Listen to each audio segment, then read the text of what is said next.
Introduction: codifying the billions of sources of law and tens of billions of points of law scattered incongruently across the world into a 25K component legal source filing edifice called the Global Tablet of Jurisprudence. Across the world there are around 200 million 1 billion plus sources of law and approximately 1 to 10 billion plus points of law, an inordinate amount of very important legal information comprising trillions of words of content. This proliferation of laws is problematic, however, because there is no overarching global structure to link, organize and codify all of this legal information across the world in a scientific, mathematical and clear way.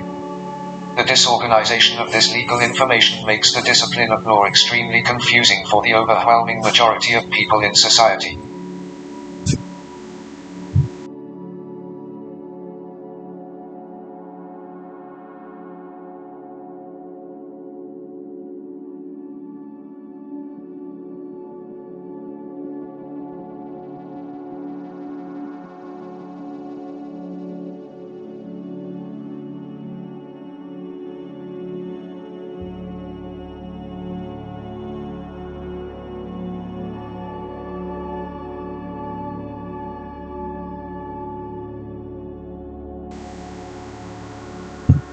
Even bright and able people who make a conscientious and diligent effort to study how the whole legal system fits together in a law degree often experience disorientation and frustration in trying to understand it.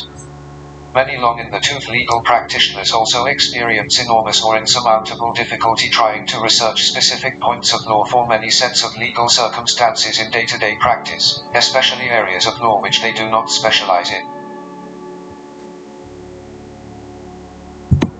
The haphazard way the billions of laws across the world are assimilated is particularly problematic for many people because it affects them so negatively. People who are ignorant of the law either break it or tend to be overly cautious about taking on potential ventures, leading to them suffering damaging legal ramifications afterwards or missing out on fruitful opportunities. This book promulgates a jurisprudence codification theory designed to solve this problem by codifying the world's multi-billion point legal matrix into a table called the Global Tablet of Jurisprudence. This jurisprudence theory is believed to assimilate all of these billions of sources of law and tens of billions of points of law into a codified table containing 7 categories and 124 core law subjects, and this table is believed to apply in all circa 200 sovereign states of the world.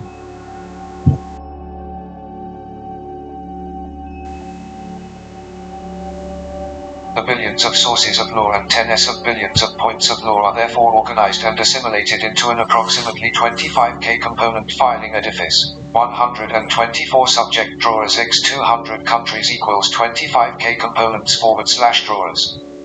This is believed to make the primary sources of law from all across the world as organized, understandable and accessible for research as they possibly can be. This also makes it much easier to compare laws in different countries.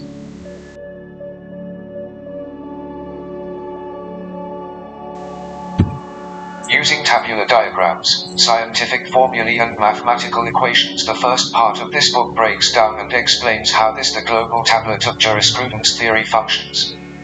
The second part of this book explains the legal tech products that can be engineered from this jurisprudence theory. It is posited that the global tablet of jurisprudence could spark the big bang of legal tech which drives forward how the discipline of law is comprehended as a whole and researched throughout the world.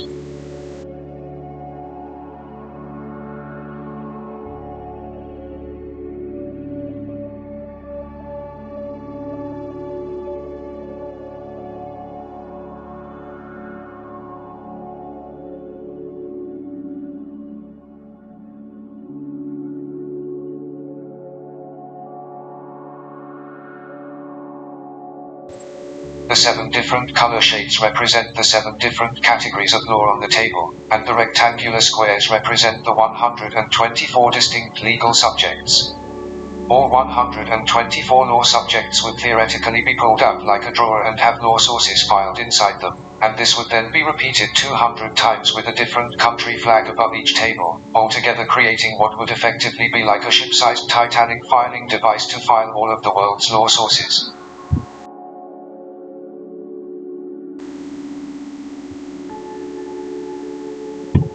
It it is hoped that by the end of this book you understand how the global tablet of jurisprudence works and how it helps strengthen the rule of law across global society.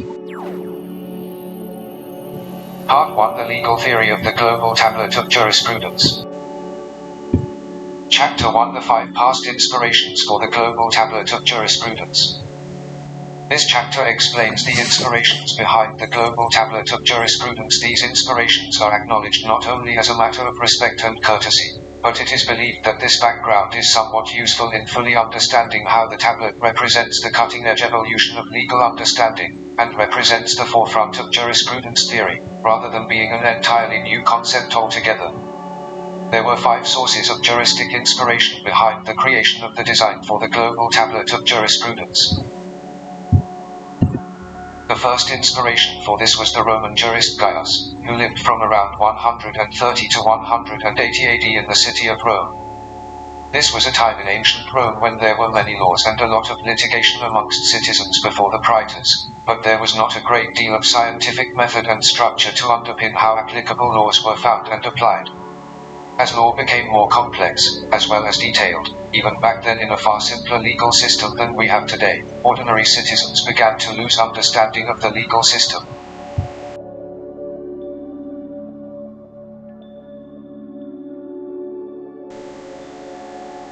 Gaius then created the basic structure of all law falling into the 3 categories of persons, things and actions, and assimilated principles inside of them, which helped lead to the 12 tables of leading Roman law principles being designed and created.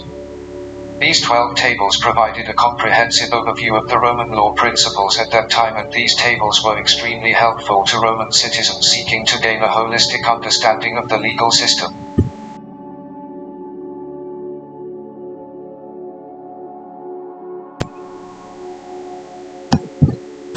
It is understood that off the back of Gaius' 12 tables most Roman citizens gained an overarching knowledge of legal principles which was probably superior to most citizens throughout the UK, the EU, the USA and the world today, and probably even superior in a broad fundamental sense to many law graduates in the world today. Gaius is recognized as being one of the first ever legal scientists in the history of law. The global tablet of jurisprudence is posited to be a modern-day equivalent of Gaius' 12 tables in ancient Rome.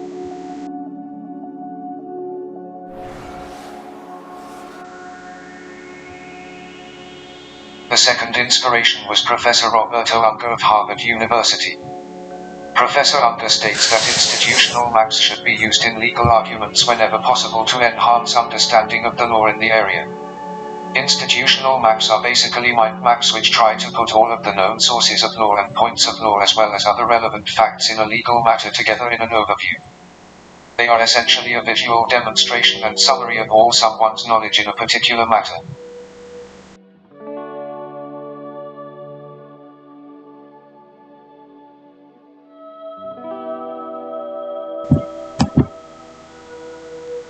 As law can get so complicated and potentially go off in so many different directions, these institutional maps are crucial to ensure that people can retain an overview of what they are arguing about and not lose the thread of their arguments.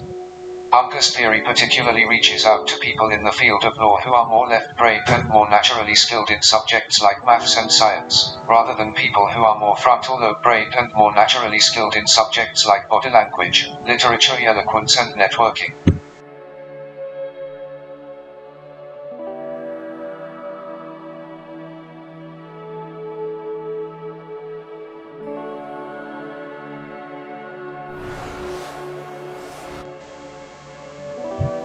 The global tablet of jurisprudence was thirdly inspired by Professor Dmitry Mendeleev and his periodic table of elements in the field of chemistry, created in 1868/1869 in the University of St. Petersburg.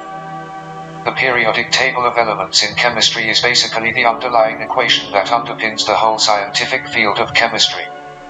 The periodic table in chemistry creates a name and composition for every purified type of material or substance, solid, liquid and gas, on planet Earth.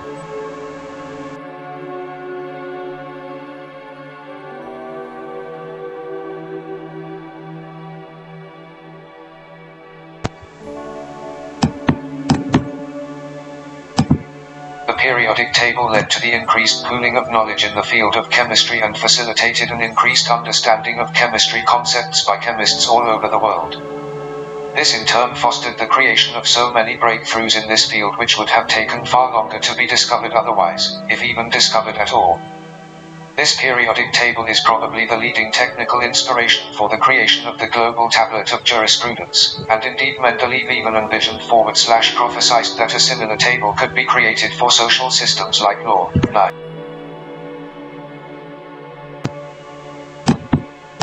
It is the function of science to discover the existence of a general reign of order in nature and to find the causes governing this order. And this refers in equal measure to the relations of man, social and political, and to the entire universe as a whole.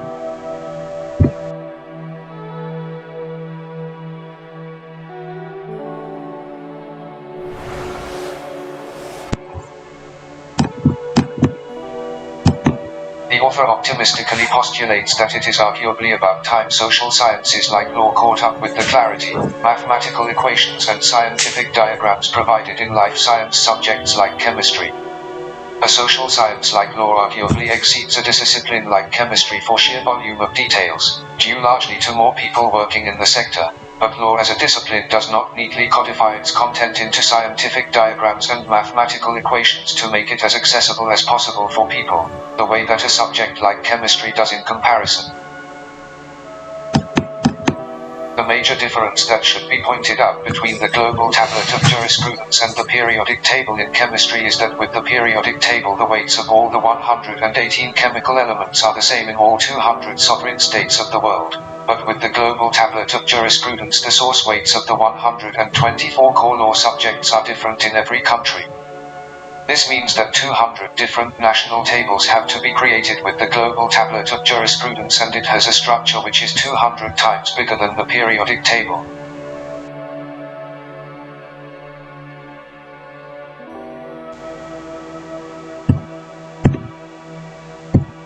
For example, America, the UK and Ghana all have far different numbers of sources of law and points of law in a core law subject like contract, meaning that the weights of the legal sources in this core law subject are different in all these three countries. But with the weight of a chemical element like iron it is the same in all these three countries and indeed the same in every country in the world. Another major difference between the periodic table and the global tablet of jurisprudence is that the elements on the periodic table have an objective mass that exists in a natural form as predetermined by the creator of planet Earth, whereas the masses of the 124 law subjects on the global table of jurisprudence are largely dictated by humans deciding how many treaties, acts, regulations or cases are passed in the law subjects. Even although the weights of all the sources in all the core law subjects are different in every country, it is still believed that the global tablet of jurisprudence is 7 categories and 124 subjects structure nonetheless gives a template for understanding the full legal system across the whole world. It is proposed that the global tablet of jurisprudence helps to give global legal science common roots, a common table, and common legal questions across the world.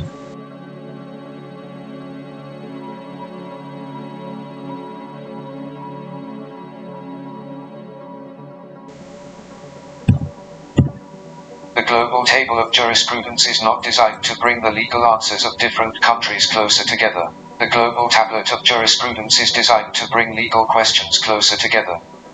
It is hoped that the global tablet of jurisprudence can lead to greater pooling of legal knowledge and an increased common understanding of legal science across the world, but still retain respect for different legal solutions and legal opinions across the world.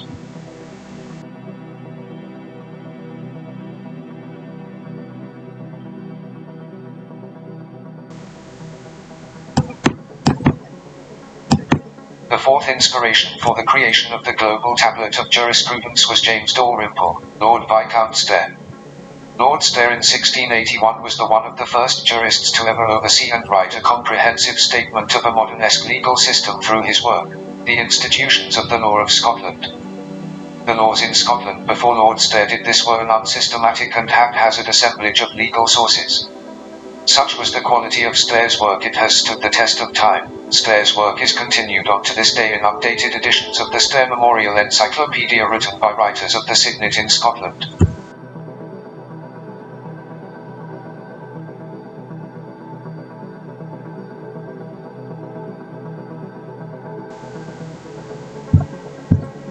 The Stair Memorial Encyclopedia remains the closest thing in existence to a unitary and comprehensive statement of the law in modern-day Scotland, and indeed quotes from the Stair Encyclopedia Discourse are regularly relied upon in the UK Supreme Court for points of principle, thereby marking this book out as an institutional book which can be relied on as a primary source of law in court. If anyone wants to know the law in Scotland, the Stair Memorial Encyclopedia is the base research resource that contains all the most important sources of law and points of law in Scotland.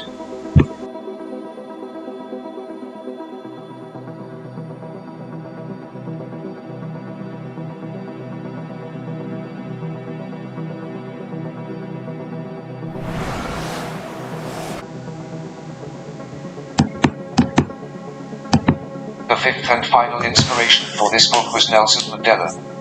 Against a wave of oppression, racism, blacklisting, death threats, malicious lies, high-level conspiracies, assaults, and wrongful imprisonment for almost 3 decades in apartheid South Africa, Mandela endeavored to become generally educated, strove to become educated in law, battled to forge a career for himself as a lawyer, fought for justice in his community, masterminded the creation of networks of like-minded people to himself, and eventually rose to the very top of society, becoming the President of South Africa, whilst also managing to maintain a family and social life.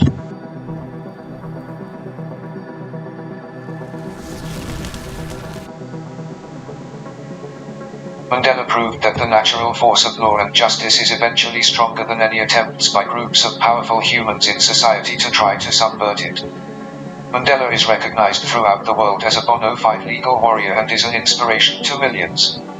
Mandela reminds us that even in societies with a highly advanced rule of law containing millions of points of law, great strength of spirit is still needed to make the legal system their work, particularly for people who are oppressed in society for whatever reason. These are the 5 inspirations that underpin the global tablet of jurisprudence.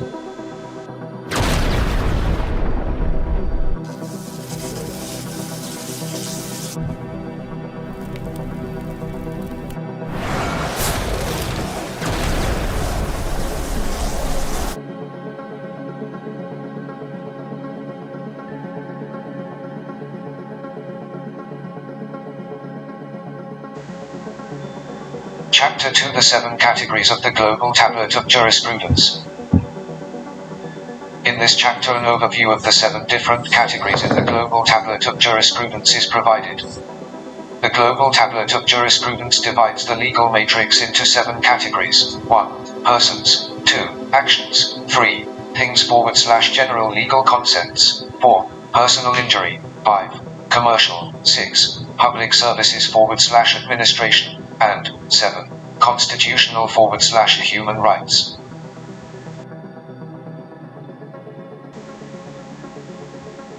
Category 1. Persons. Contains the core law subjects that create and regulate legal personality in society.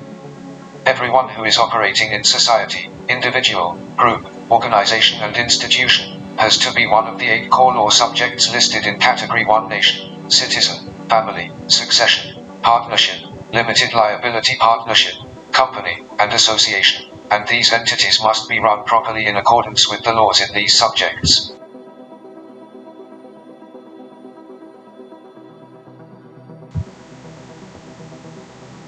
Category 2. Actions. Contains the core law subjects that regulate how the court system works: evidence, jurisprudence, legal methods, procedure and remedies. A person who is familiar with the core law subjects in Category 2 knows fundamentally how to move a case through the court system. This is not to say that this person will be the most specialized precedent owner to handle a case, but they will basically know how to navigate the case through the court system to completion.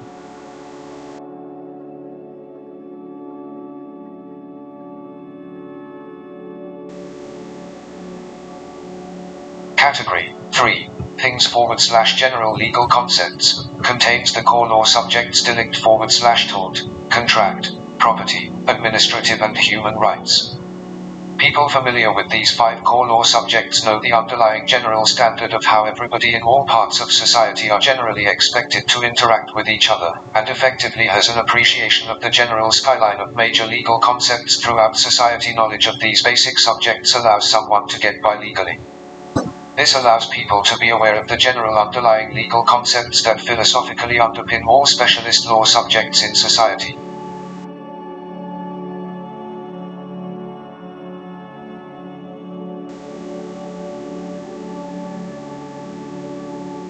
The subject of tort/delict underpins the personal injury category. The subject of contract underpins the commercial and persons categories. The subject of administrative law underpins the public services category. The subject of human rights underpins the constitutional rights category.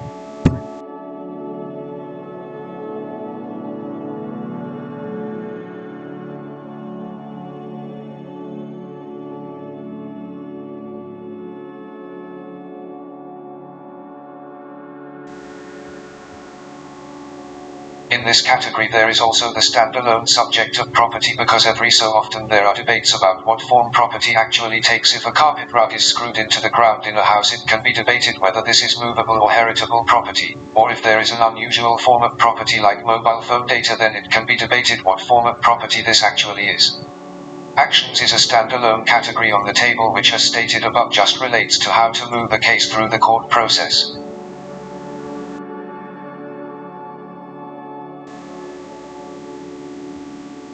Categories: 4 personal injury, 5 commercial, 6 public services and 7 constitutional are specialist subjects that branch off from the general concepts in category 3 described in the paragraph above. The core law subjects in these categories reflect how all areas of law in advanced economies throughout the world are becoming ever more detailed, with new specialist legal subjects always evolving slowly but surely. Anyone who is familiar with this category is beginning to know the exact particular standard of how people in any area of society are exactly supposed to act. For example, in the personal injury category 4 there is accident at work, product liability, road traffic accident, etc. In the commercial category 5 category there is employment, insolvency, copyright, competition, etc. In the public services category 6 there are all the branches of the public services: executive, parliament, tax, planning, social security, etc.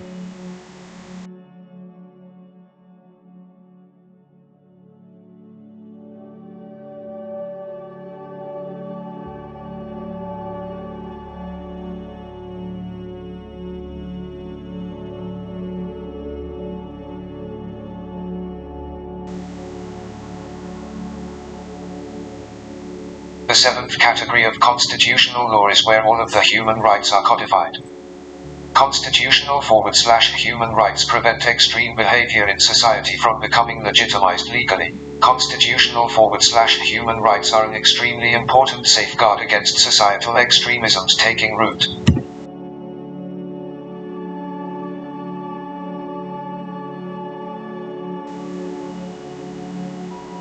Constitutional/human rights actions allow the courts to advise that legislation/regulations passed by the executive and parliament should be struck down due to them violating constitutional rights, or advise that the use of discretion by people in the public sector, or the use of prerogative by ministers, is an illegal violation of a constitutional human right.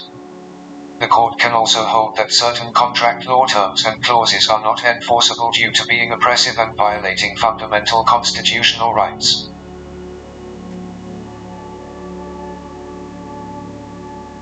The court does all this after human rights/constitutional actions based on human rights like the right to a fair trial, freedom of speech, freedom to trade, the right against slavery, etc. Anyone who is familiar with these core law subjects is in a position whereby they can make an argument that any act or regulation passed by the executive or parliament in their country to make conduct legal or illegal should be struck down, that certain uses of discretion or prerogative should be forbidden in future, or that certain provisions of contracts are not enforceable due to them being oppressive.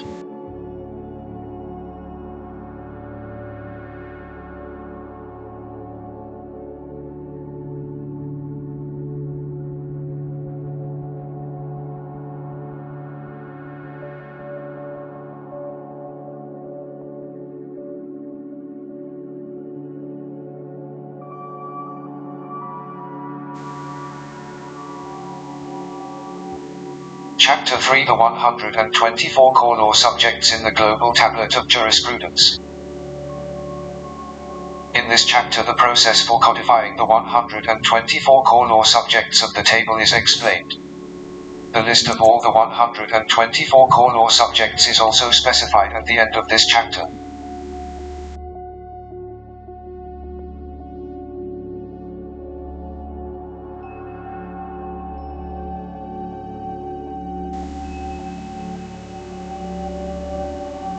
If someone looks at the vast array of subjects in law degree courses or on the shelves of the law floor library, then they will see that the list of law subjects is enormous.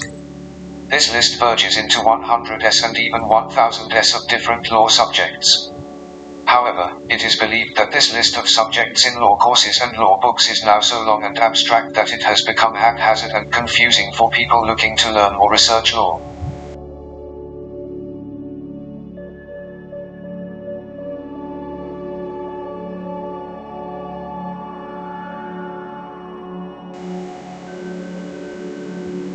This list of subjects is so long that it is believed to have become counterproductive. This flamboyant list of law subjects is no longer believed to be diverse and illuminating, and it is believed that this gargantuan-sized list makes it harder than it should be to get to grips with the fundamentals of the legal system.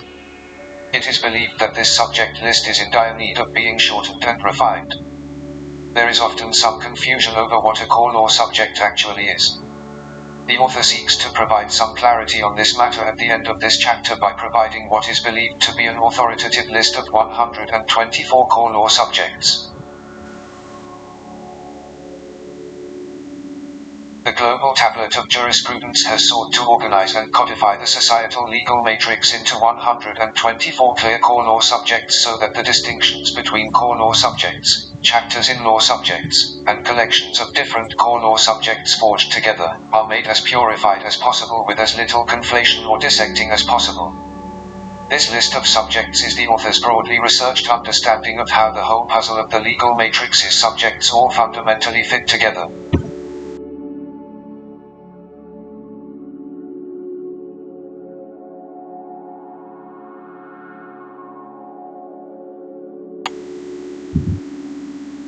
What would be considered to be the best assimilation of subjects and chapters within a jurisprudence table like the Global Tablet of Jurisprudence is a matter of debate, and something which will undoubtedly evolve over time. Just like the periodic table evolved over time, the list of 124 subjects currently in the Global Tablet of Jurisprudence would be expected to grow and evolve over time as well.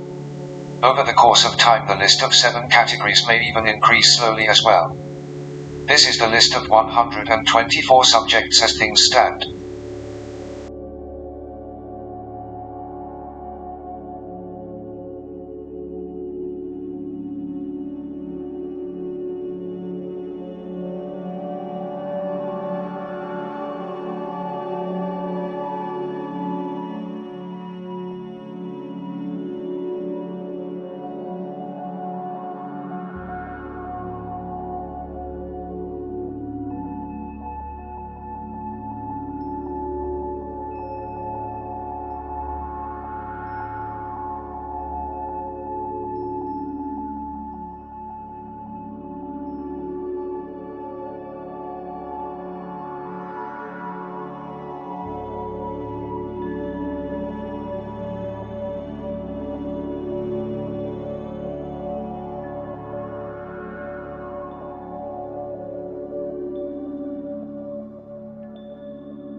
4 a diagram depicting the 5 primary sources of law in a law subject, listed from A-E on the diagram for each subject. In all of the 124 core law subjects on the table, there are 5 primary sources of law principles: treaties, legislation, regulations, and case law. This chapter shows how these 5 sources can be reflected in a diagram. Within each core law subject diagram, there are therefore 5 numbers to show the number of these primary law sources within the core law subject: A. Principles, B. Treaties, C. Legislation, D. Regulations, and E. Cases.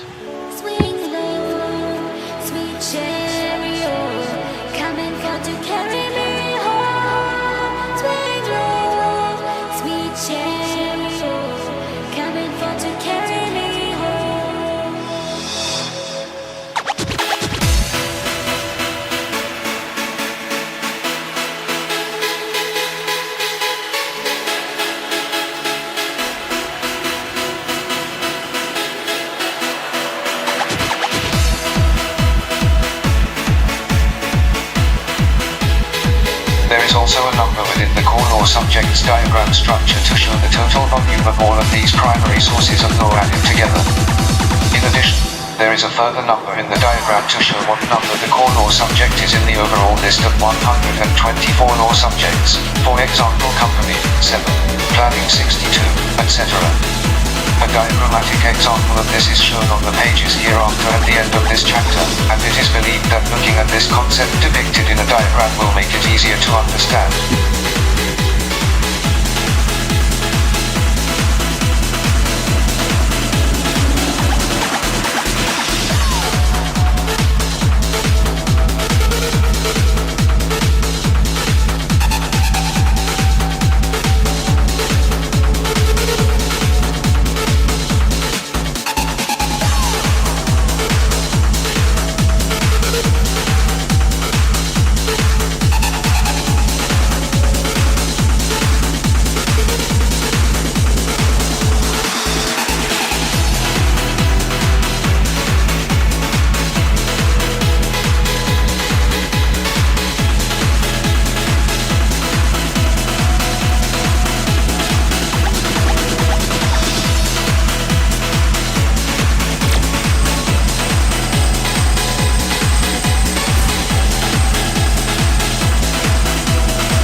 Barring a fluke, the weight of each of the 124 core law subjects is different because every country will have passed a different number of primary legal sources in the core law subject compared to others, just due to the unpredictable general nature of life. Some subjects will be prioritized more than others to ensure that some parts of society are more legalized with a greater proliferation of laws there than others.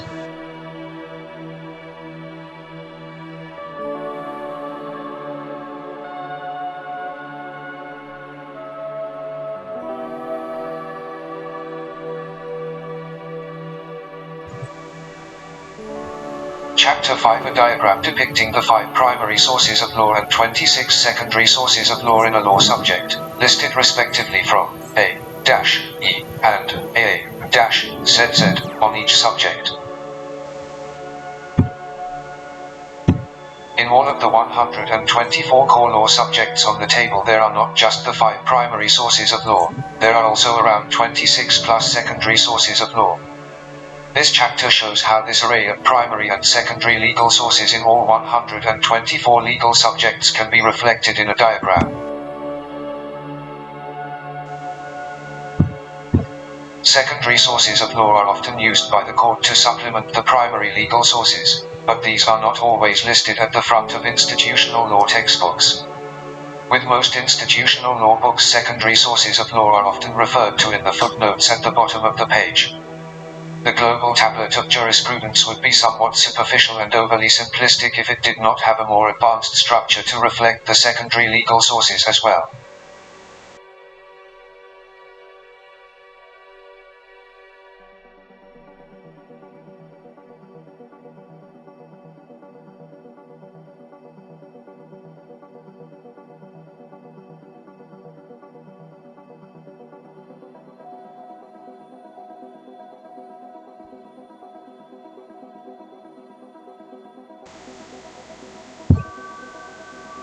It is typically during more advanced law studies such as LLB honors, law masters and law PhD level study that undergraduates and postgraduates begin to become increasingly aware of the secondary law sources which exist in legal subjects. At these stages they also begin to become more adept at incorporating secondary law sources into legal arguments alongside the primary law sources. Secondary law sources tend to supplement primary law sources with expertise from the rest of society, whereas the primary law sources tends to keep law as a more separate, self-reproducing and autopoietic discipline.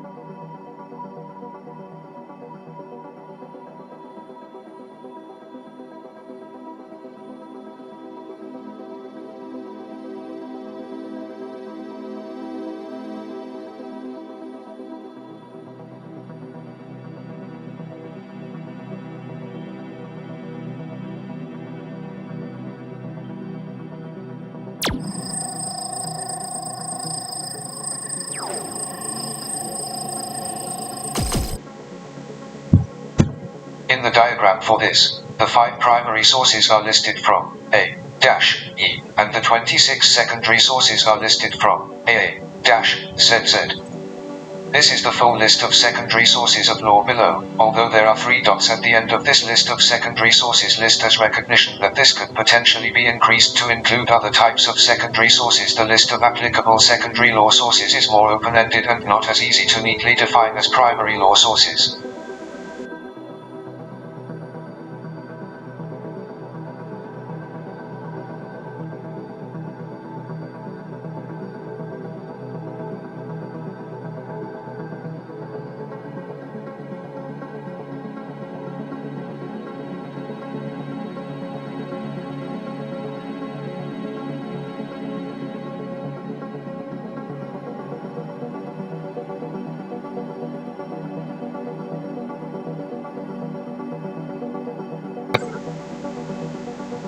Chapter 6 How the Global Tablet of Jurisprudence is a global concept, the convergence of legal questions but not the convergence of legal answers.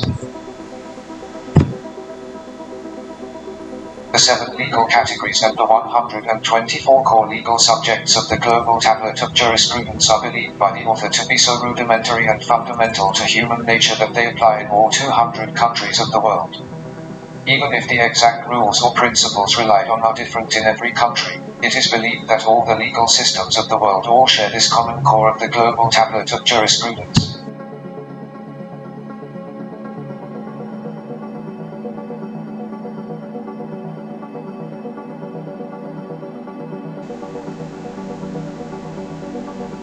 For example, it is believed that all people all over the world all understand the fundamental importance of the contract, so that people in a commercial agreement know what is expected of each other. Similarly, if someone's neighbor is repeatedly making excessive noise when people are trying to sleep, or repeatedly having stinks emanating from their property which waft into other neighbors' property, it is extrapolated that everyone in the world recognizes that the legal subject of nuisance is invoked there.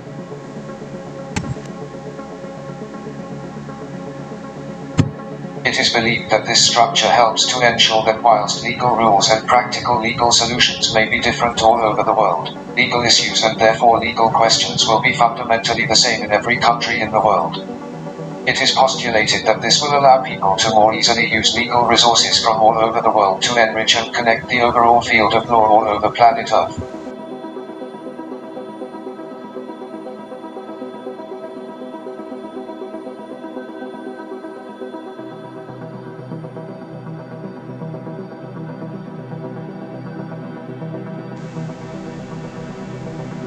In making this point about this table being global, it is important to stress that even if a country has very few sources in a core law subject or a legal chapter, this does not mean that the core law subjects or chapters do not exist there. This just means that the mass of sources of the core law subject there is extremely low, if not indeed even zero or negligible.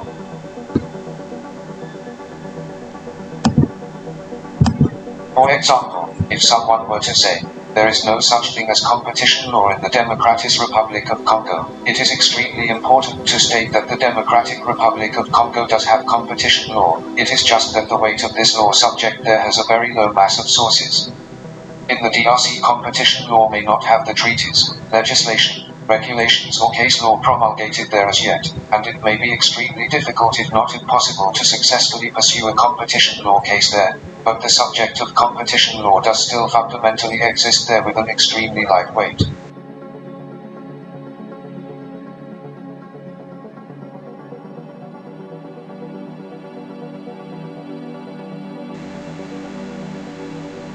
In this sense, the global tablet jurisprudence could be said to have a trunk and branch structure all over the world. The 7 categories and the 124 subjects constitute the trunk, which is the same all over the world. But the content /truths within each of the 124 subjects in a country is different to suit the country's particular customs, cultures and preferences.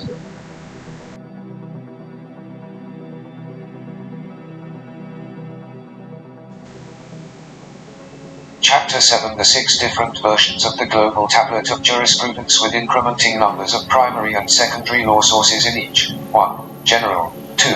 Fundamental. 3. Advanced. 4. Specialist. 5. Comprehensive. 6. Absolute.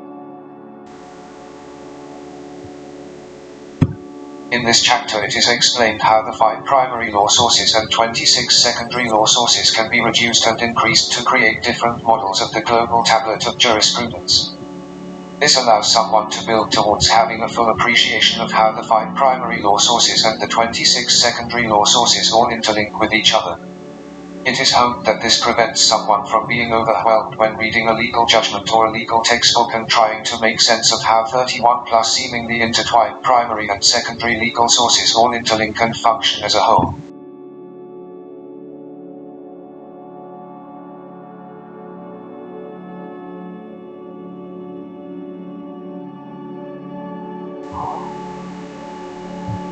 To reflect the difference in levels of legal detail, there are 6 models of table suggested, each with incrementing levels of legal source detail.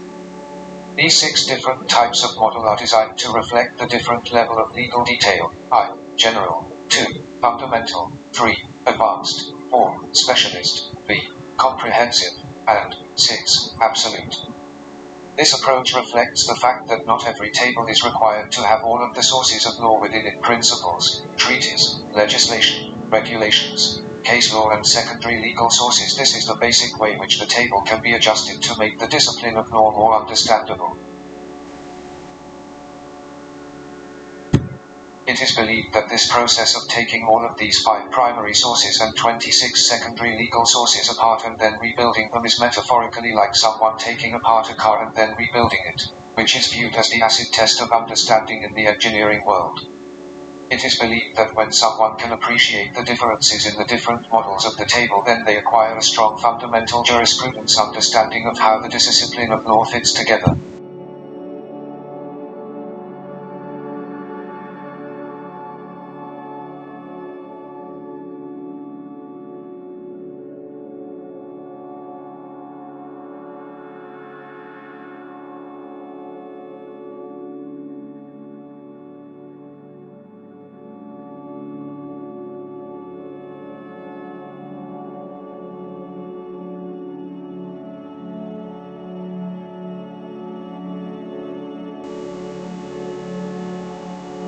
The general table. There is first of all, the general table. This table contains only the 7 categories, the 124 core law subjects and legal principles. Knowledge of the general table allows people to understand the basics of legal science and speak the language of law. They understand the legal subjects and legal principles.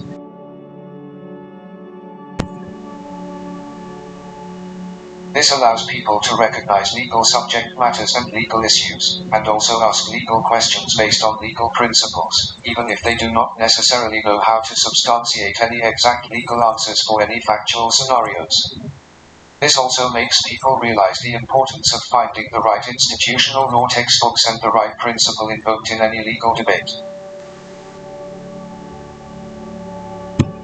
This makes people profoundly appreciate the extremely important legal research point that before writing authoritatively on any law subject, they must find the institutional law book the court uses for defining this subject's principles, and work from the right principle there as a base. If people work from the wrong legal textbook or the wrong legal principle, it creates a lot of problems for them.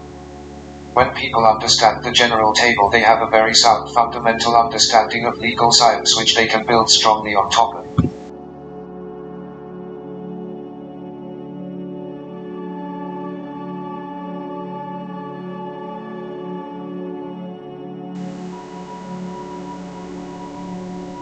The fundamental table. There is secondly the fundamental table. In the fundamental table, leading cases are added into the mix. This means that people have a fundamental knowledge of legal principles, and they are also able to provide many substantiated legal answers in legal scenarios by referring to leading cases.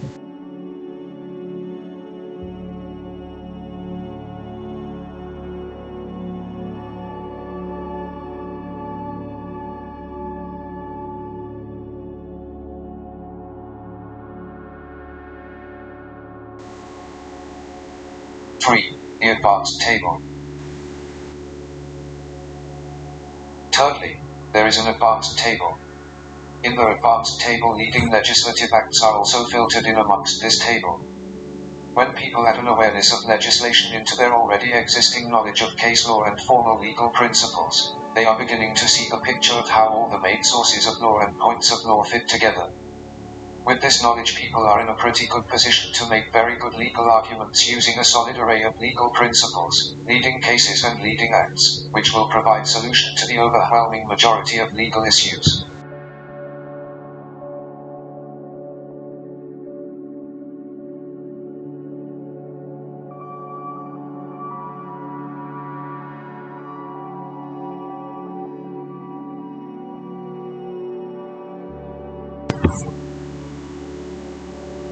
The specialist table.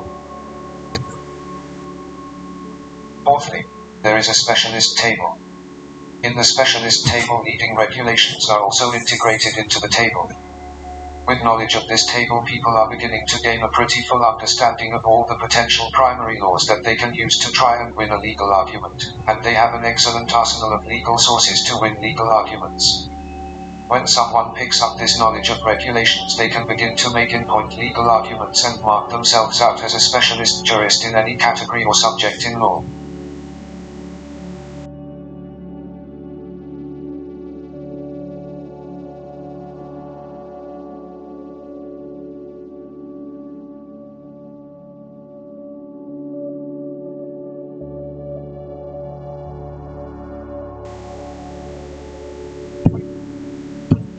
B. The comprehensive table. Fifthly, there is the comprehensive table. In the comprehensive table, leading ratified treaties are added to the table. When people add an awareness of ratified treaties, they possess knowledge of all the primary sources of law. People understand the seeds and foundations of law, as well as how it evolves and develops. They possess a strong and fundamental understanding of how all primary law sources fit together. They understand how law begins with principles, has principles emphasized in treaties, has statutes passed on top of this base, has regulations introduced by government ministers off the back of legislation to provide very specific rules and laws, and this all then leads to case law where specific conduct is declared by the court to be legal or illegal, altogether creating a credible and efficient rule system in global society. Knowledge of the legal sources in the comprehensive table is when someone becomes a fairly accomplished jurist.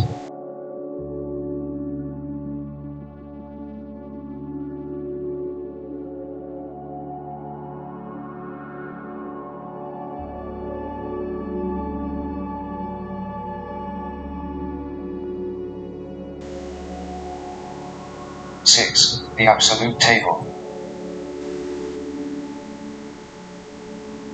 Sixthly and finally, there is the absolute table. The absolute table incorporates all of the primary and secondary legal sources across the world into the table. This is when full law libraries, national libraries of general books, and all credible research resources from all across the world are all incorporated into the table as sources of law. This also includes all legal and general research resources from throughout the full course of human history. This table incorporates a sea of potential primary and secondary legal sources that could be utilized to make legal arguments of the utmost distinction. It is beyond the mathematical comprehension of this author to even guess, let only broadly calculate, the number of potential sources and the number of potential points of law that exist in the absolute table. The absolute table helps provide the clearest possible answer to a legal problem scenario humanly possible. The enormity of the absolute table shows why law will always be a humbling discipline and one which no human ever fully understands completely, no matter how hard they graft at it throughout their entire life. The absolute core law subject diagram after this slide is believed to be a scientific diagram that gives an outline of how all the primary and secondary legal sources throughout the world all fit together. This diagram has already been illustrated previously in Chapter 7. But it is repeated again below so that it can be viewed again after the diagram has been taken apart and rebuilt. When someone can write out this diagram, deconstruct it, and explain it, then they have reached the point where they possess a solid jurisprudence understanding of how all the framework of potential primary and secondary sources of law connect together.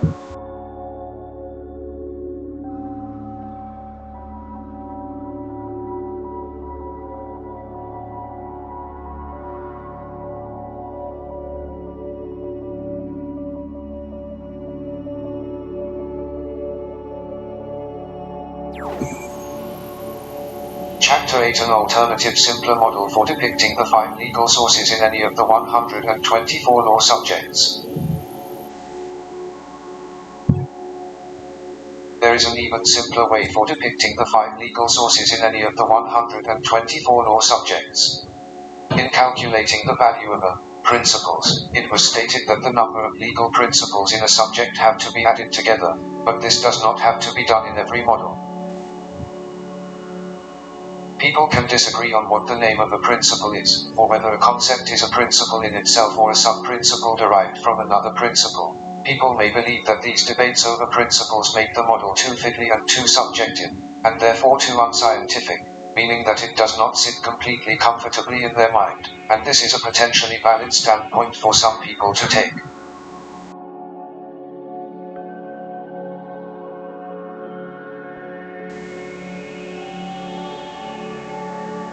For people who feel this way, the value of a can instead reflect the number of institutional law books in the subject. It could be stated that in order for it to gain a value, an institutional law book has to be referenced for a principle in court. Any time a law book is referenced in court, it gains a value, in other words.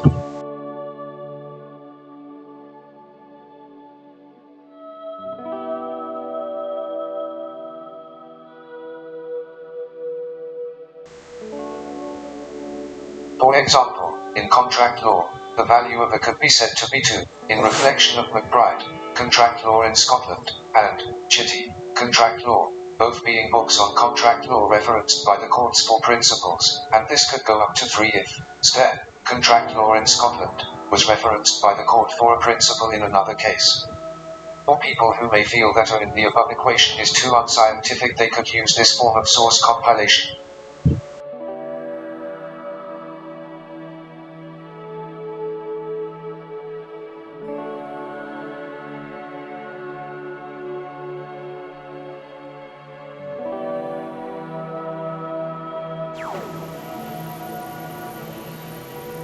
Chapter 9: How any national legal system can be broken down into approximately 124 equation acronyms.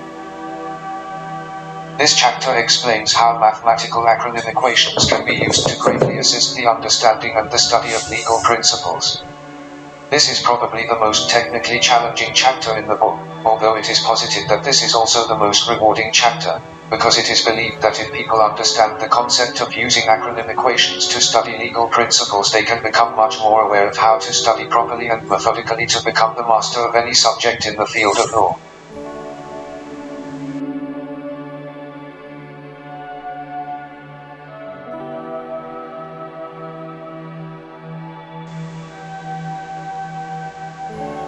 First and foremost, as a reminder, a classic equation acronym used in mathematics for long sums is MODMAS, or MODMAS as it is also sometimes called. This is used to remind people of the order they need to do longer maths problems in so that they can arrive at the right answer. B equals brackets, O equals N, M equals multiply, D equals divide, O equals add, and S equals subtract. This same mathematical approach can be deployed to the principles for all the 124 subjects in the discipline of law. All of the principles in the 124 legal subjects can have the first letter of them converted into this same type of acronym equation. This can allow all 124 law subjects to be converted into easy-to-remember acronym equations. This can make it easier for people to remember and apply these legal principles in a subject.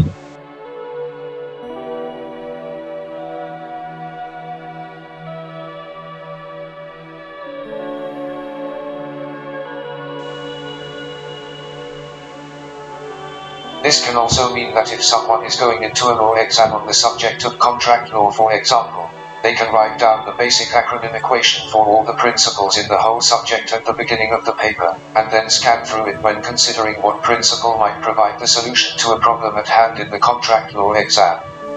As well as a legal acronym equation providing a useful memory trigger. This can also prove that someone has an awareness of the subject's principles as a whole, even if they are not necessarily the best at applying them to problems.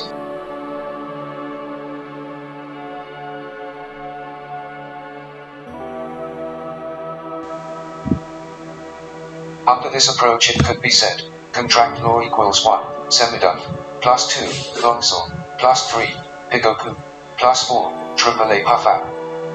These four easy-to-remember words convert the first letters of all of the principles in the contract law subject into an easy-to-remember mathematical equation / acronym. It is believed that this can save a lot of stress and consternation when trying to understand or to revise contract law basics in practice. A person could refresh their memory of the basic principles of the full contract law subject purely by writing down this acronym equation and checking if they remembered what all the letters meant.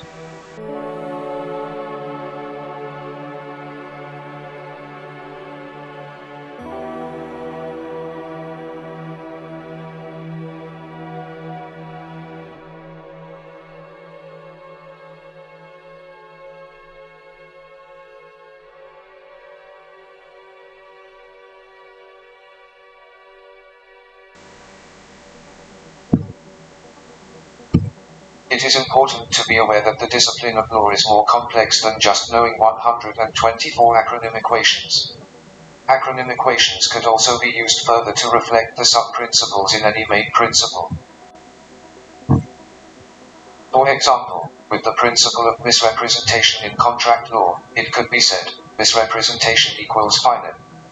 F stands for fraudulent misrepresentations, I stands for innocent misrepresentations, N stands for negligent misrepresentations, E stands for expression of opinion, and B stands for blameworthy expressions of opinion from a position of increased knowledge.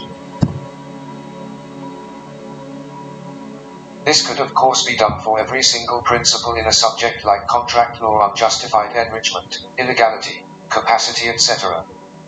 There are 31 principles listed above in the subject of contract law, and the first letters in the sub-principles in all of them could be converted into acronyms to make their sub-principles easier to digest, remember and understand.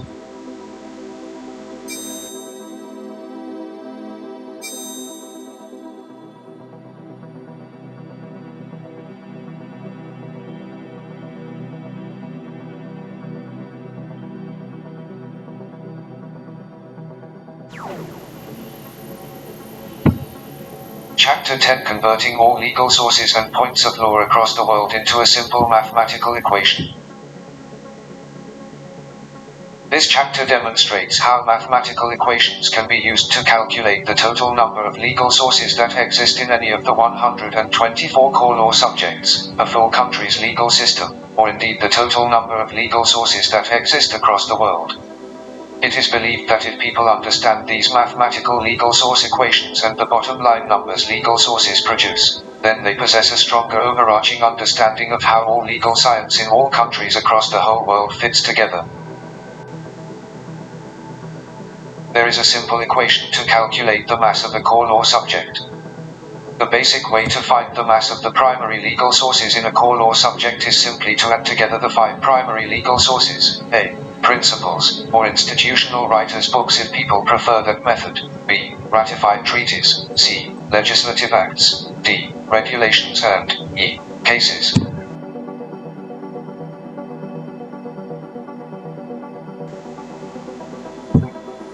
This equation is then repeated for all 124 subjects, and then each is added together. Find the value of all the legal sources in a country's legal system.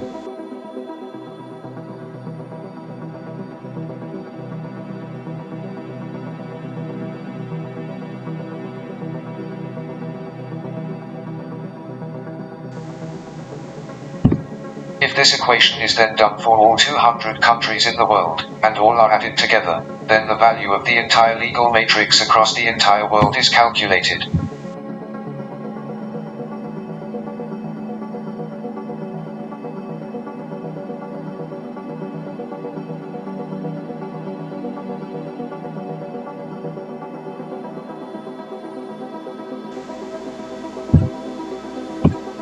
All the other 26 secondary sources of law could also be added together in an equation as well.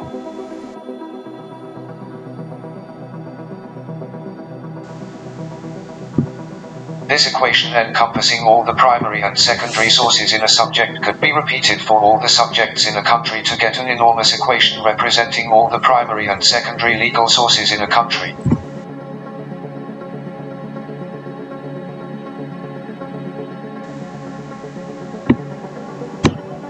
This could then be repeated for the entire world to get one absolutely gigantic equation incorporating all the primary and secondary legal sources across the world.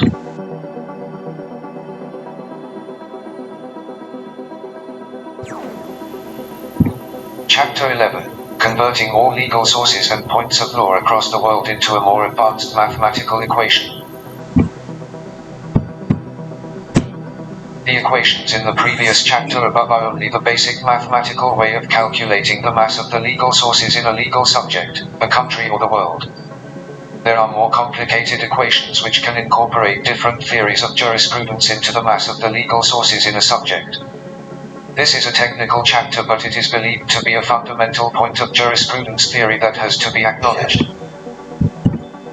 Those long equations stated above in the previous chapter are somewhat one-dimensional because the weight to be attached to each source of law is not measured. The different legal sources such as A. Principles, B. Treaties, C. Legislation, D. Regulations, and E. Regulations, arguably all possess different weights of source importance. It can be argued that the simple equation in the previous chapter is not calibrated properly. The reality is that the simple equation could be deemed to be inaccurate from a legal science perspective. It could be said that the equation in the previous chapter was an oversimplification.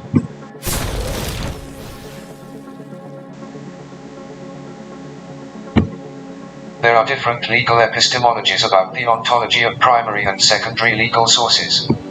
Epistemology about the ontology is just a succinct way of saying that people can hold different opinions about the individual importance of the 5 different primary sources of law or the 26 secondary sources of law. This reflects the undeniable human reality that some people read some legal sources with a keener eye for detail than they do other sources. Some people's eyes really light up when they find a principle they can quote that they think applies to their situation. For some people this occurs when they find what they believe is in point legislation and regulations. For others it is reading a relevant case that causes them to experience this, although there are of course some people who are equally excited by all these legal source finds.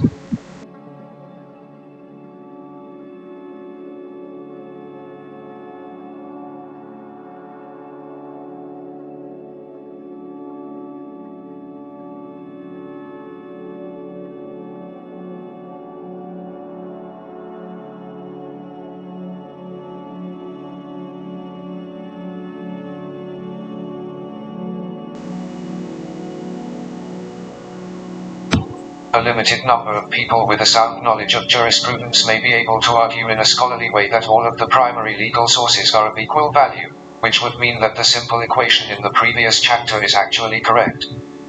The majority of people would not agree with this, however.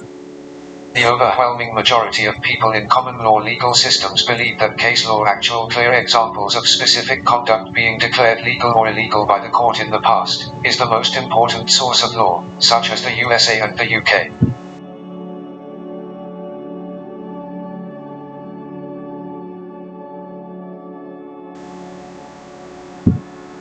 Those in civil law systems, the EU for example, argue that legislation is the most important primary source of law. In civil law systems it is generally believed that even although two cases may be similar they are never completely identical, meaning that past cases should therefore not be overly relied upon, and that the application of statutory provisions to the unique facts of the case is the preferable approach.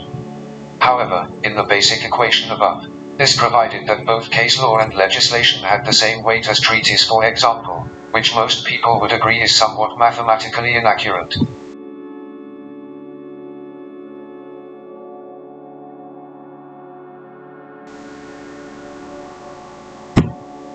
This altogether means that the exact percentage of the perceived importance of each source would therefore have to be adjusted into the equation in order to make the equation more accurately reflect the nuances of people's beliefs about the value of primary legal sources. Given that many people believe that case law is the most important source, most jurists would generally assign a percentage importance value to each source of law which could look something like this: 50% case law, 25% regulations, 15% statute, 5% treaties, and 5% principles. The equation with jurisprudence beliefs incorporated into its variables would look like this.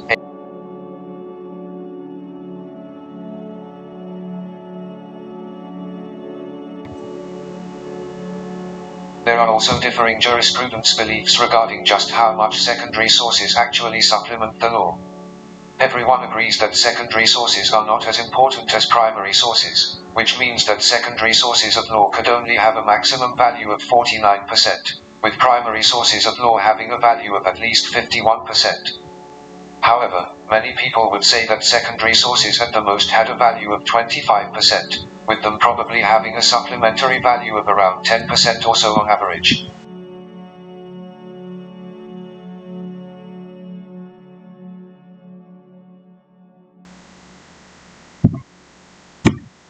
Nonetheless, there may be some people at one of the end of spectrum who believe secondary sources are nigh on useless, and at the polar opposite others who believe that secondary law sources are as important as primary law sources because they connect the legal system to the realities of the real world, rather than have law operating as a closed system vacuum largely detached from the real world.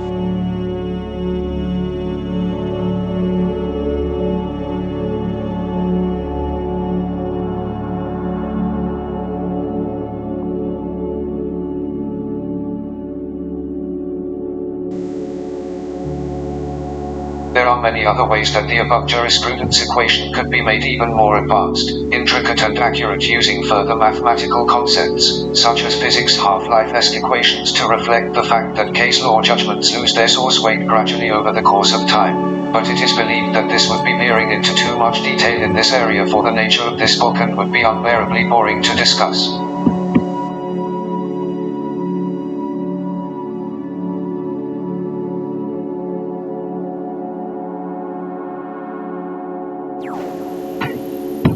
Chapter 12 1732 BC in Babylon, when the first ever source of law was passed and the global tablet of jurisprudence first had a global mass of one legal source.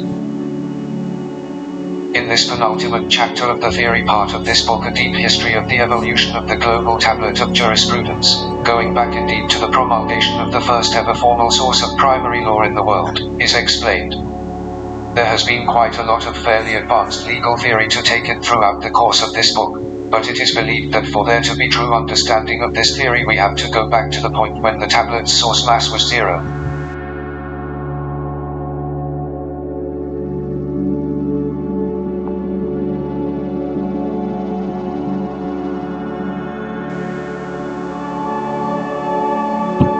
In 1732 BC, in the ancient high-walled city of Babylon, King Hammurabi momentously inscribed the first ever known primary legal source in stone. This one source was thought to have had around 25 substantive rules within it at most, and this was a truly seismic and watershed moment in the history of law.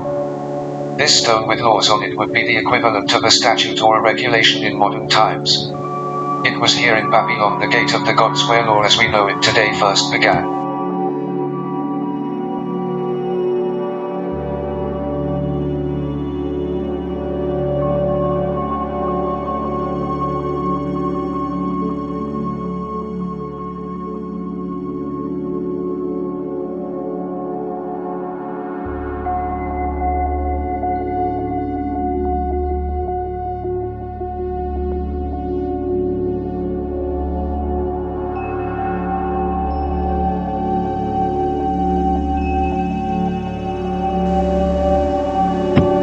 This was the Adam and Eve, or Big Bang, moment when the formal field of law first began. This epic line in the sand moment in 1732 BC was the point where the legal matrix actually began to have formal primary sources of law within it rather than be based on the secondary law source of custom. This was when the global tablet of jurisprudence first actually had a mass of one primary law source rather than a mass of 0 primary law sources.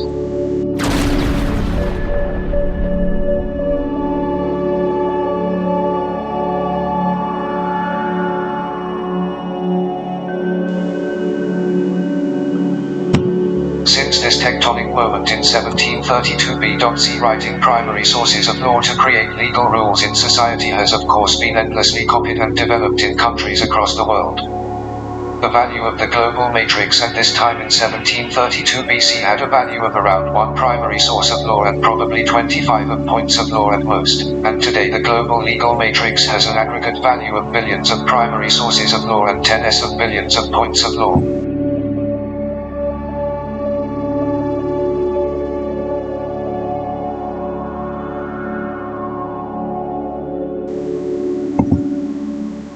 It is probably more than fair to say that few in Babylon in 1732 BC could have envisioned the omniscient, all-controlling, and almost celestial-like force that the global legal matrix of the world today has become.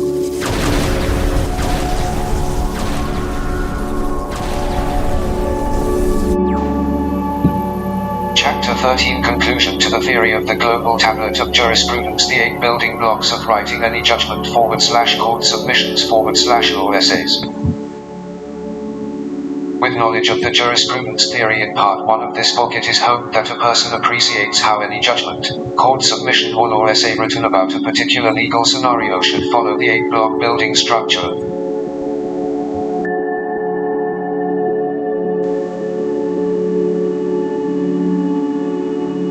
1. Infer the facts on the matter from the full range of evidence: documentary evidence, witness evidence, circumstantial evidence, character evidence and expert evidence. It must be stressed in the strongest possible terms that all facts in any matter must be inferred in accordance with the law of evidence. Any facts which have not been properly inferred from a credible and reliable evidential source base must be appealed. No judge can be allowed to get away with arriving at sloppy facts. It is extremely important that the facts that underpin a case are inferred properly and carefully, or else they have to be challenged and overturned. 3.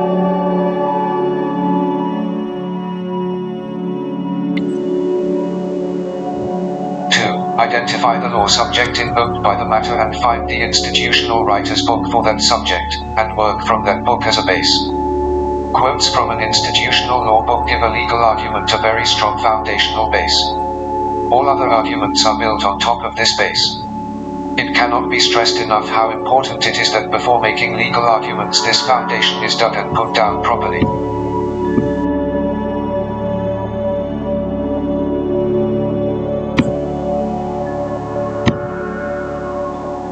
3. Research. Consider and obtain any ratified treaties and provisions from these ratified treaties that apply to the matter.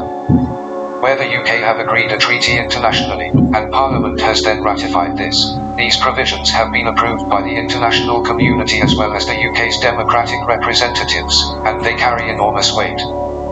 These provisions being relied on in a case give it enormous fundamental power and strength, and no court can overlook these. These are formidable points of law to raise.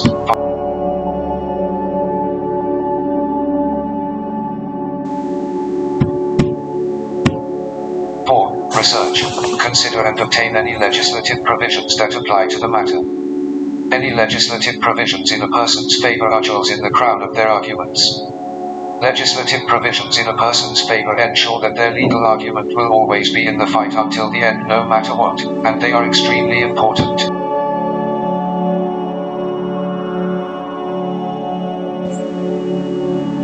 5. Research. Consider and obtain any regulations that apply to the matter. Regulations which are directly in point are real point scoring shots, and they can make a person a strong favorite to win a legal argument, rather than just be competitive and fight hard in it.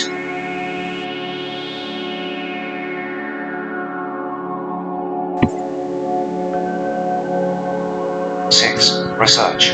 consider and obtain all relevant cases, both broadly relevant and in point if possible, including cases from all levels of courts. Case law in a person's favor from the Court of Appeal or the Supreme Court are absolute cutting-edge diamonds in a person's favor. Lower courts must follow the precedents of these higher courts. This ensures a person can boldly state to a judge, "Listen up, buddy, you may not like me, but as I have this case from a higher up judge than you must follow this, and give this decision in my favor." Powerful is not enough to describe those arguments. Those arguments are absolute gold dust.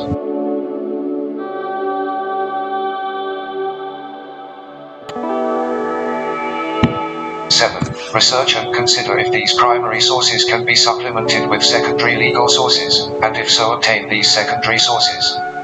Secondary sources are like putting the right sauce or sites on food, or 5-star interior design inside a mansion. They can take a legal argument from solid and powerful to flashy, exquisite and simply irresistible.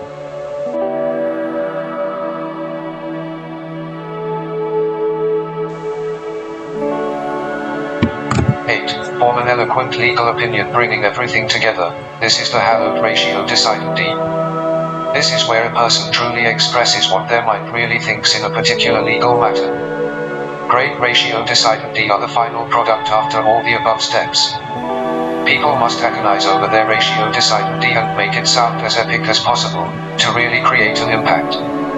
Lord Thompson famously described litigation/law as like boxing, and this is the part where people really go for spectacular knockouts, which the public at large love to see and hear. This is where a person can take the pen of time and write history.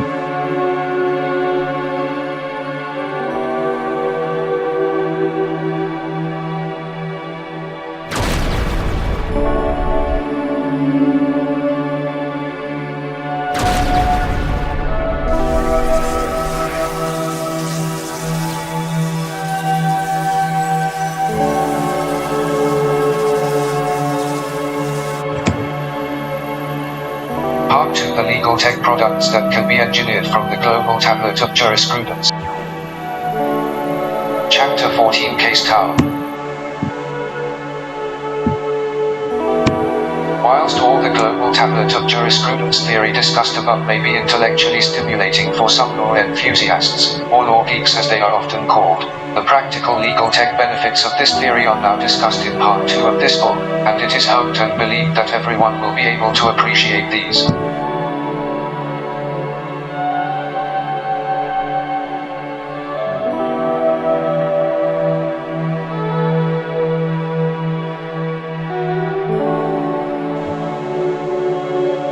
It is believed that the major practical benefit of the global tablet of jurisprudence is that it provides the perfect platform for a global case law summary website with its structure of 7 categories and 124 core law subjects applied in all 200 countries of the world, effectively one Titanic-sized filing cabinet.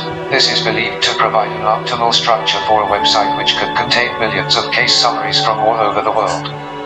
It is envisaged that eventually chronologically ordered case summaries from throughout the entire history of law from across the whole world could be assimilated in this structure.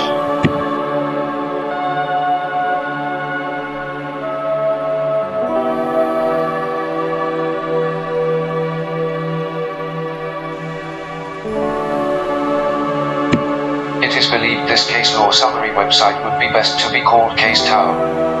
This is because metaphorically each of the 124 core law subjects in the global tablet of jurisprudence would be a floor of this case tower, and the case law summaries from throughout the history of that law subject, both in poster and video form, would be effectively hung up on the walls of that floor like portraits and animated stories of the case.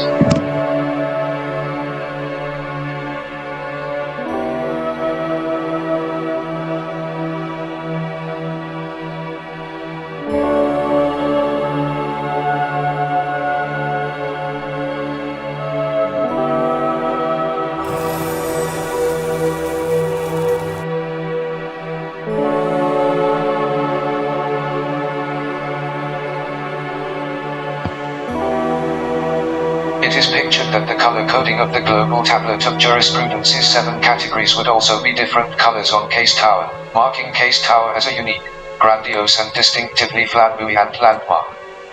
It is also envisaged that a Case Tower would be constructed online for every country. There would then be 200 case towers all standing alongside each other containing case law from all over the world. It is believed that 200 of these national case tower skyscrapers standing side by side, this would project an incredible symbol for the everlasting prevalence of truth, justice and the rule of law across the modern-day world.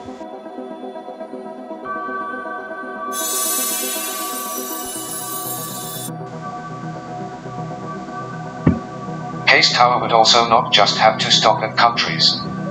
There could also be a case tower for every single place in the world which had its own individual legislature and court system. This could include every association of states, every federal state, every confederal state, and every region/regional assembly in the world. Thousands of virtual reality 124-story case tower skyscrapers could be constructed in an awe-inspiring futuristic online legal technology park. It is believed that these thousands of majestic case tower skyscrapers standing side by side could symbolize a future of perennial truth and justice in the future of humankind.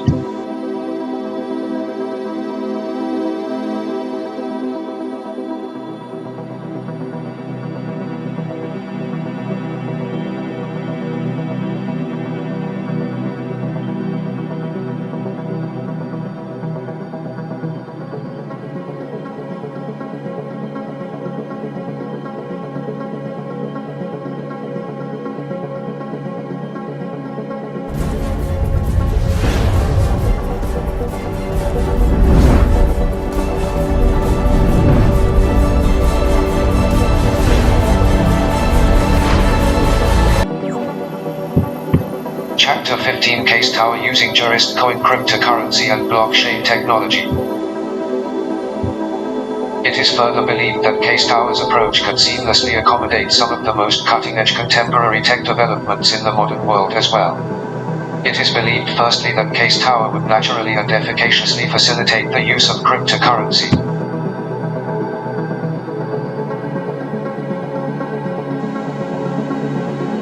When a case summary is effectively hung on the wall of Case Tower, it is believed that the jurist who created this case summary would obtain a completion certificate for this, and this would entitle this jurist to eternally gain commission on Case Tower revenues.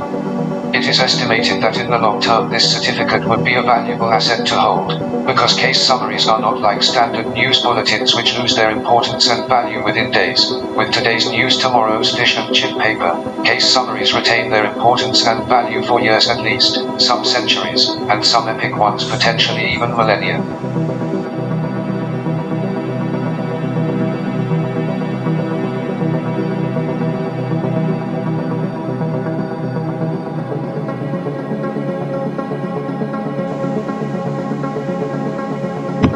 It is envisioned that this case summary completion certificate given to a jurist for completing a case summary would be called a jurist coin. It is proposed that a jurist coin would not entitle a jurist to a commission on the revenues generated by their case summary. Rather, it would entitle the jurist to a proportionate share of the revenues generated by every single case summary across every single case tower. As such, if there were 5,000 case summaries in all the case towers from across the world, and 5,000 jurist coins issued, this would entitle a person who held one jurist coin to 1/5,000 th commission of case towers revenues. It is believed by jurist coin making the value of a case summary from every court, no matter the seniority, equal. This creates a virtuous circle.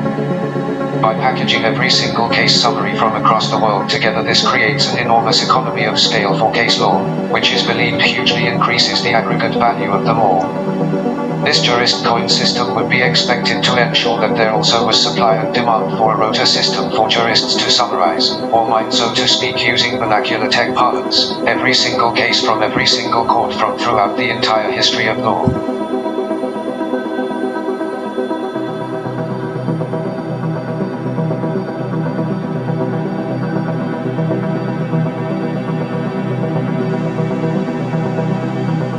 In other words, it is believed that this jurist coin cryptocurrency system could ensure that there was optimal motivation for jurists to complete every single legal case in the history of the world, with jurists seeking to just collect as many jurist coins as possible, rather than every jurist predominantly chasing the high-profile court cases to do summaries on, and largely ignoring /neglecting the older landmark cases or the well-written interesting /important cases from lower courts which do not get appealed to higher courts. It is also believed, secondly, that due to the complex nature of law cases and divergent methods of completing case summaries, Case Tower also naturally accommodates and facilitates the use of blockchain technology. It is envisioned that there would be a Case Tower for every country, and also a Case Tower blockchain for every country too, i.e., Case Tower UK, Case Tower blockchain UK, Case Tower EU, Case Tower blockchain EU, Case Tower USA, Case Tower blockchain USA, etc. This use of blockchain in Case Tower is based on the premise that anyone who has read case summaries, and has striven to genuinely understand these case summaries so that they can convert them into their own words and use them themselves in their own legal arguments, knows that it is beneficial to read more than one case summary of the same case from more than one jurist. Some people read or listen to a case summary provided by a jurist, and it often just goes straight over their head, or they feel that it is in their head but it has not truly clicked with them, and they would really not feel confident using it for their own arguments.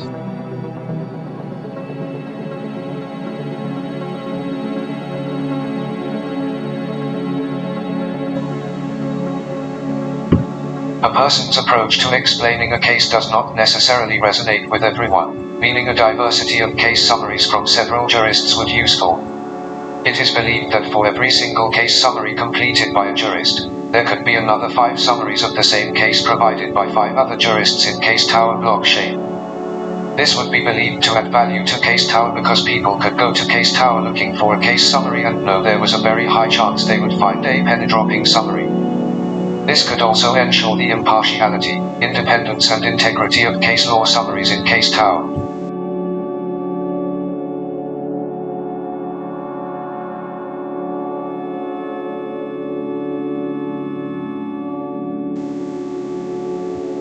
This Case Tower would therefore be like a double-barreled skyscraper with 2 sides to it and a corridor connecting them. On one side would be the Case Tower with the single summary of the case, and on the other side would be Case Tower blockchain containing 5 summaries of the same case so that people could really analyze the case in extreme depth and detail from various perspectives if they so desired.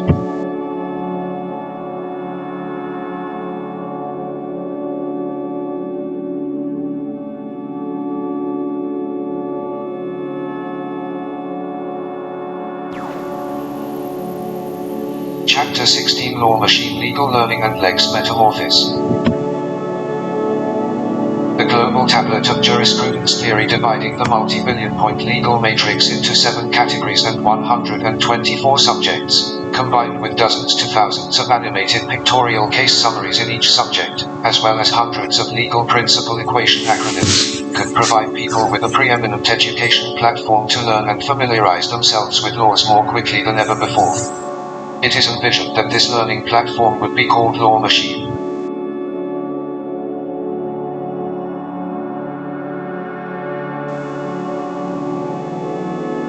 Under the Law Machine learning methodology, quotes of the principles from any of the 124 subjects would be taken from institutional writers and formulated. All of these quotes of principles would be used to create chapters for the software. The long and complex quote from the institutional writer would then be simplified and converted into equation acronyms, and summaries of the leading cases from that chapter would be added to it. This would provide the basis for Law Machine textbook.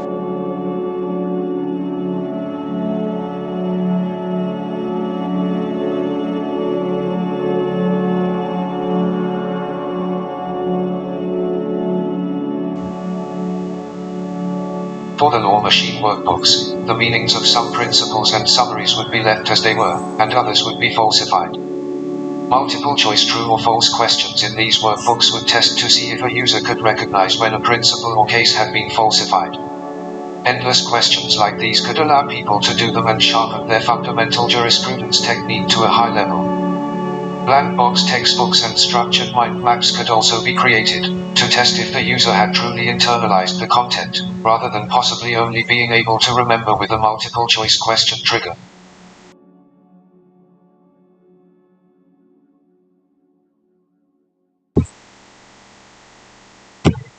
If these multiple choice questions were converted from a paper-based to an electronic one online, they would become algorithms/software/computer programs/apps. This could mean that people, whilst located anywhere in the world, such as lying on their bed or their couch, or during their uni/college/work commute, or whilst waiting in a queue somewhere, could efficiently repeat these multiple choice questions so many times that the fundamental laws of the legal system could become second nature to them. This could allow people's knowledge of law to become more fundamentally sound than ever before.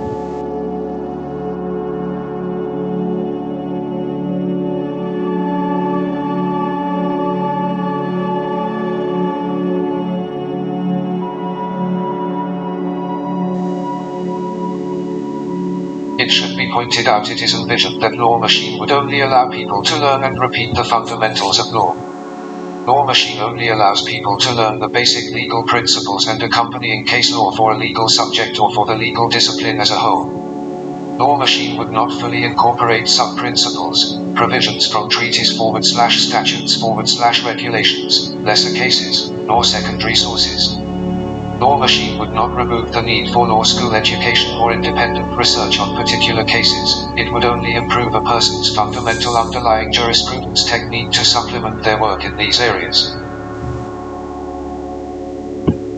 An important part of the law machine learning process would be the concept of lex metamorphosis, or lex metamorphis for short. A metamorphosis in nature is when something transforms and evolves into a more useful specimen, and an example of this is when wings are gained or wings are able to be used, a process also called chrysalis. Chrysalis is believed to be a form of metamorphosis. It is envisaged that before people would do law machine they would do lex metamorphis as a training/education process to gain an underlying understanding for the whole field of law in a country.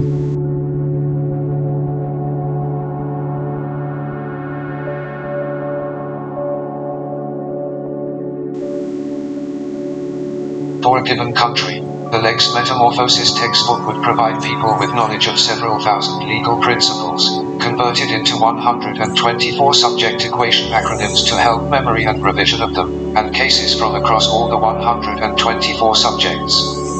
It would also provide the same type of law machine workbooks containing multiple choice questions, black box questions, and mind map learning, so that person could obtain a fundamental understanding of legal science and the law in their country as a coherent discipline, before then delving into the greater details of any particular subject within it.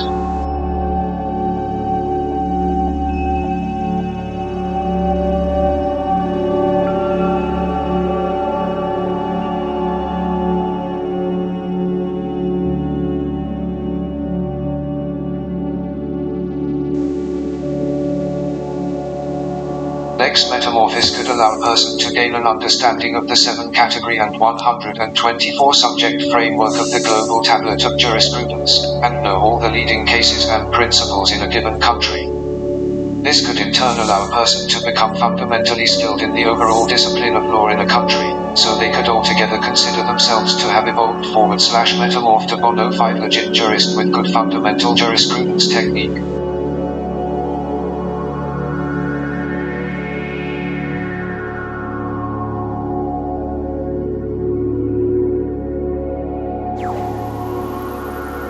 Chapter 17 Case Flash.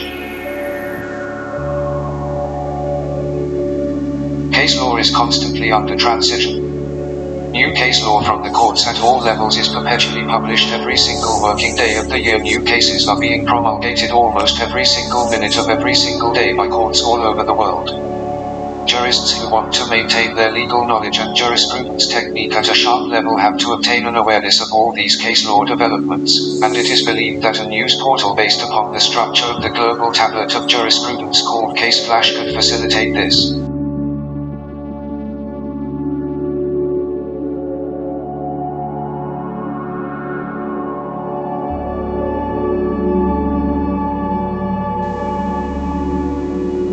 It is believed that using the global tablet of jurisprudence's underlying structure of 7 categories and 124 subjects spread across 200 countries, an online news portal website called CaseFlash could compartmentalize any new case decision passed by any court anywhere in the world into this structure, and provide a link to the court decision.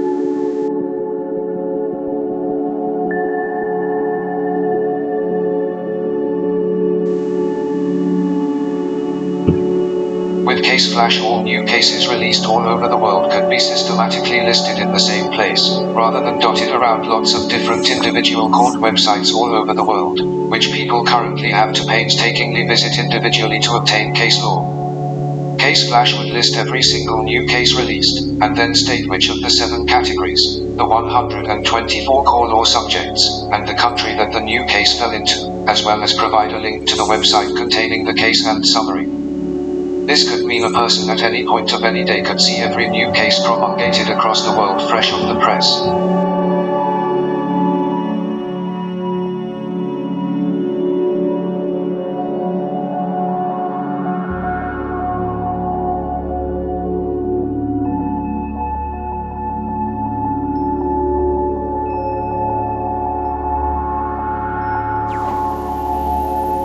Chapter 18, Lex Cerebro, the law's brain. Every time a new primary source of law, be it an institutional law book, a ratified treaty, an act, a regulation, a court judgment, is released into the invisible and omniscient legal matrix we live in, the numbers in the transcendent legal matrix update. There is currently no website, however, that tracks exactly how many primary legal sources as a mathematical number actually exist in a country's legal system as a whole, as well as how many of these sources are in its 124 law subjects. This means that the legal matrix just seems like a submerging, inordinate and overwhelming mass of details which we just cannot fully wrap our heads around.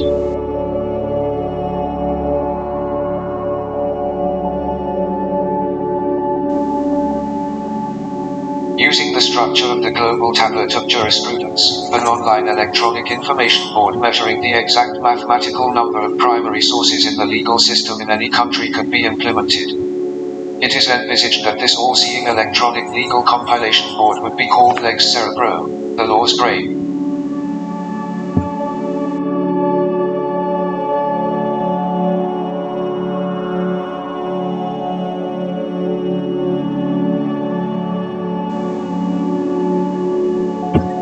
Lex Cerebro would have 200 different electronic boards, an electronic board for each country, with all of the 7 categories and 124 core law subjects listed together on this board.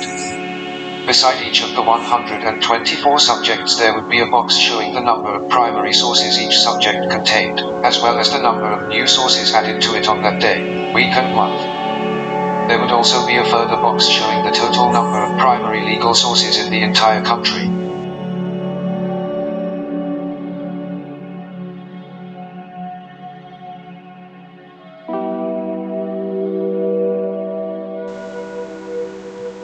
The concept is that people would read Lex Cerebro and actually know exactly how many laws were in circulation for any subject, category or country in the legal system anywhere in the world, as well as track the overall incremental development of law in different subjects, categories and countries. This would mean that what used to be the soaring behemoth leviathan of legal detail across the world would actually be tamed, codified and assimilated.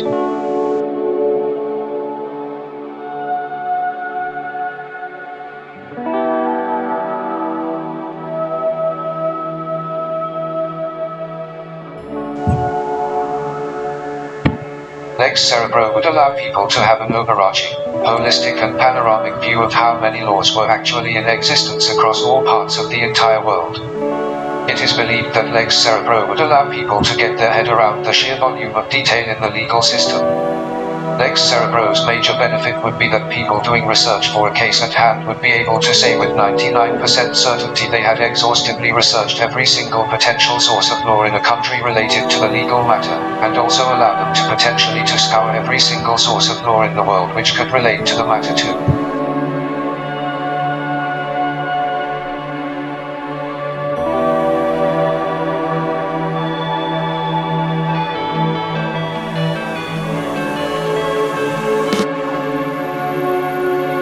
Chapter 19. Other legal tech developments stemming from theory of the global tablet of jurisprudence, the World Community of Jurists, WCJ, LEDA, and Virtual Reality Legal World.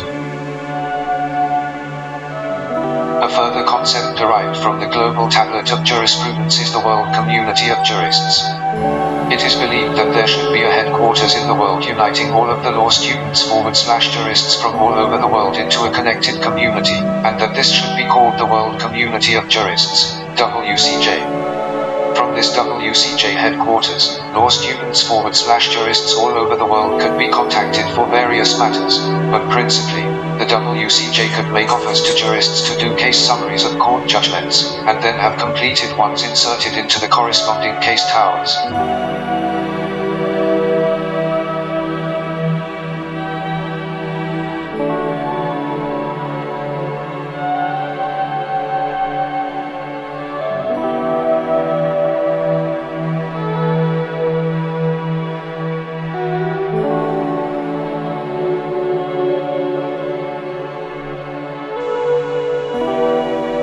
Using the table's 124 subject and 200 country structure, there is also the potential for the creation of a law dissertation and legal research essay marketplace called LEDA, Law, Essays, Dissertations, Doctorates and Research Pantheon, which law students could market their completed law essays from college / university for sale in.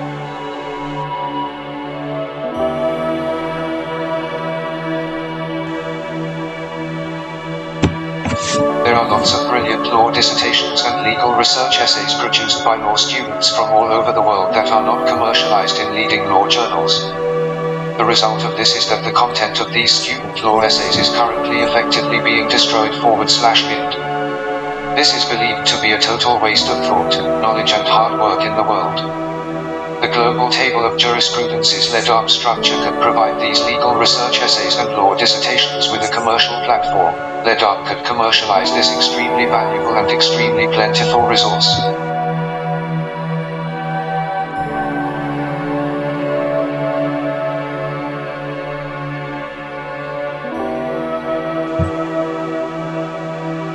As a precursor to the final concept of virtual reality legal world, people often watch the Matrix film and ask themselves, how can we be immersed in code? I just don't get it. The answer is that this transcending code is not literally there, but it is metaphorically there. There is effectively a gargantuan overhead projector floating in the sky above society, and all of the information / content in society is written on acetate sheets, placed on this overhead projector, and it then shines this code over us. It is then up to people to have awareness of this surrounding content, and extract the most useful content from it into their mind.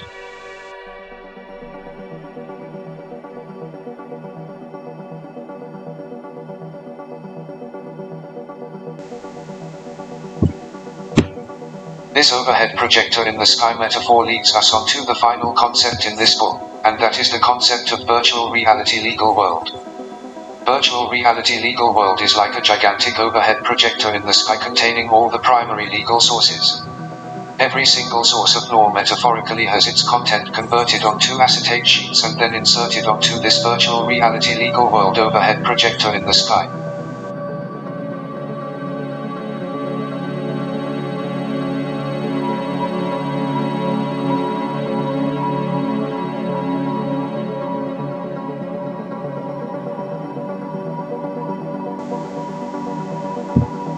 These primary sources of law beam down from the virtual reality legal world overhead projector, and they surround and immerse us in the omniscient and transcending legal matrix. However, the legal matrix only effectively lights up if someone actually breaks one of the laws in it. In other words, some people go through their whole lives never breaking the laws of the land and never lighting up the submerging legal matrix round about them, whereas other people break the law all the time and light up many different provisions in the legal matrix around them in the course of their lives. This process when a person breaks a law in the legal matrix to set it off is comparable to someone robbing an art gallery and their movement clipping and activating one of the gallery's laser alarm beams. People in legal debates are essentially arguing whether certain conduct of a person triggered certain provisions in the legal matrix or not, and a judge must retrospectively consider if certain conduct triggered off these legal provisions around them or not. There are of course many evidence law debates in law where people agree that certain conduct would trigger the legal matrix, but people disagree about the facts of what actually happened. Summary of the Global Tablet of Jurisprudence. Global Tablet of Jurisprudence is the ultimate jurisprudence theory book. With this jurisprudence theory, the transcendent and omniscient multi-billion-point legal matrix that we are all immersed in across the world no longer has to be a global jungle of legal provisions which are overwhelming, beguiling and treacherous to utilize. This book allows the reader to effectively stand on the mountain top of society and gain a panoramic and awe-inspiring view of the whole field of law across the world. This book is split into two parts. Part 1 explains the technicalities of this jurisprudence theory which transforms the multi-billion-point global legal matrix we all live in into tabular diagrams, scientific formulae and mathematical equations. This theory assimilates the entire global legal matrix into a table containing 7 categories and 124 core law subjects. First and foremost, this model of table is postulated to apply in all 200 sovereign countries in the world altogether, creating what is effectively an approximately 25k component filing cabinet for legal sources, 200 countries x 124 subjects.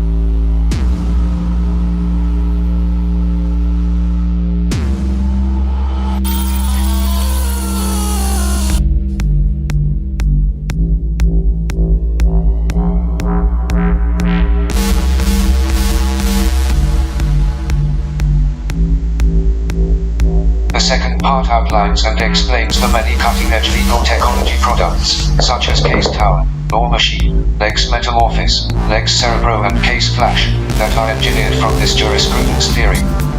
It is believed that with a knowledge of these legal tech products, a person can vastly improve their method and technique for carrying out legal research to facilitate them to make razor-sharp and in-point legal arguments. With the knowledge of part 2 of this book, a person can begin to understand how they could actively do the legal research to pursue or defend absolutely any legal case in the world.